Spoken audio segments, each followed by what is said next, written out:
పూర్వకాలంలోని ఈ apartment culture లేదండి.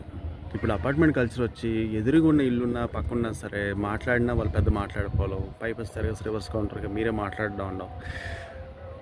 లేపోతే వాళ్ళ మీద ఏదో మనసులో పెట్టుకోవడం చిరాకుగా. కాకపోతే పూర్వకాలంలో గ్రామాల్లో చూసారా, "ఏవయ్యా సుబ్బారావు బాగున్నారట? ఏం రామారావు గారు? ఏం లక్ష్మి గారు బాగున్నారట? ఏం జానకి గారు బాగున్నారా?" అలా ఆప్యాయంగా ఉండేది. ఇది ఇల్లు కొంచెం దూరంలో ఉండేది. అపార్ట్మెంట్లో పక్కనే ఇల్లు ఉంటుంది, ఎదురుగా ఇల్లు ఉంటుంది, ఆ పై ఇల్లు ఉంటుంది, అన్నీ ఉంటాయి. ఎవరు మాట్లాడుకోండి, మనం పలకరించడం జరిగిపోతుంది. ఎప్పుడు చూస్తున్నాను అలా మాట్లాడడం అయితే ఎక్కడ కనిపించట్లే. ఇప్పుడు ఉన్న సిటీలో అన్ని ఇల్లులు